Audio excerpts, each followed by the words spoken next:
It appears the January 6th hearings might be having a little bit of an impact, and at least swaying some Republicans from supporting former President Donald Trump.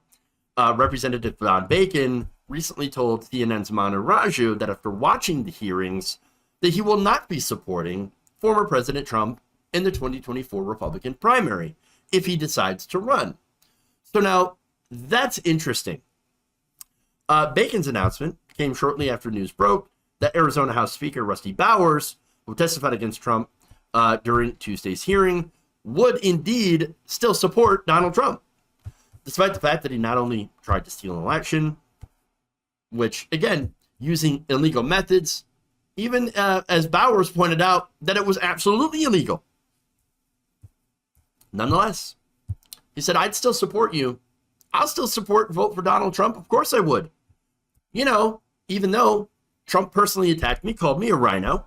In fact, this statement here that was read out during the hearing called Bowers a rhino, claimed that the lawmaker had told Trump that the election was rigged and that Trump had in fact won Arizona.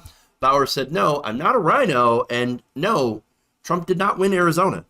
Both of those things were false." He also said the ex-president's supporters had threatened him, and I want to show you that little bit of the testimony. Take a look. They have had video panel trucks with videos of me proclaiming me to be a pedophile and a pervert and a corrupt and politician, and blaring loudspeakers in my neighborhood, and leaving literature both on my property, but arguing and threatening with neighbors and with myself. So it was disturbing. It was disturbing. Yes, very, very disturbing indeed. Nonetheless, hey, I'm still going to support Trump. Now, again, he's not the only one that was threatened by like that, by the way. Numerous state officials were inundated by threats of stochastic terrorism against them that came from Donald Trump and his pressure campaign. Bowers, Raffensperger, Culver, the list goes on.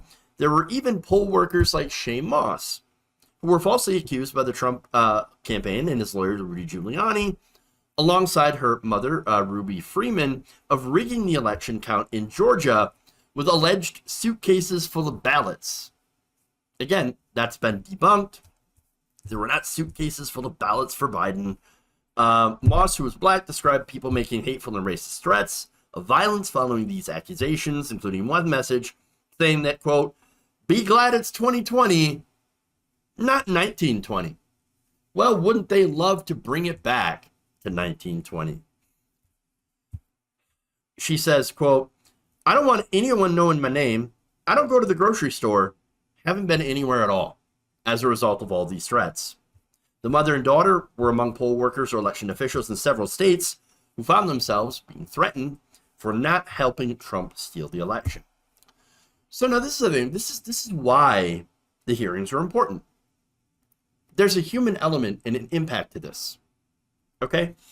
So now people's lives, understand, they were threatened. They were even destroyed by Trump's lies. It nearly got members of Congress, including the vice president, killed. There were police officers that were harmed and killed from January 6th. You even had a Trump supporter, Ashley Babbitt, who was killed as a result of these lies. She would never have been there at the Capitol that day had Donald Trump and his team not spread this horrific lie that the election was stolen by the Democrats without any evidence. She wouldn't have been there. It wouldn't have happened, and we wouldn't have to talk about it. And so that's the human cost. And by the way, this is all to stroke one man's ego. And that's what's the saddest thing about it. He just didn't want to admit that he lost. He didn't want to give up the power that he had had. And so, look, if you don't see the damage that this has caused, if you don't see the cost and have this move you in any sort of way, I don't know what to tell you. But we know people out there that have not been moved by any of this. In fact, Mike Pence, I showed you a video Yesterday, he's out there defending Donald Trump, saying that no, the person, the most dishonest person I've ever seen in my life, Joe Biden, obviously, of course. Bro, you worked for the president. You worked for Donald Trump. Over 30,000 lies documented during his 4 years. It's insane. And then, of course, Bowers, as I mentioned, saying he'd support Trump 2024. Now, getting back to Don Bacon, he says, well, I won't support him in the primary, but I can guarantee, like a lot of these Republicans, that he will support Trump if he's in a general election. Because remember, right when they're authoritarian by nature, they will follow what they perceive to be a strong leader.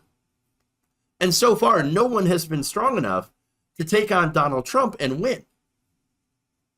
And that's sad.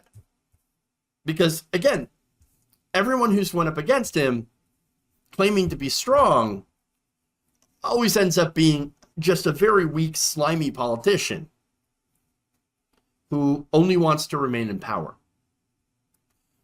Now, of course, we'll have to see if Bacon decides to hold true, or if he's going to let himself get fried by Trump during the primary. We'll see. We'll see. I don't hold up a lot of hope. Pence won't be strong enough either. We already know that. We already know Pence is incredibly weak and sad and pathetic.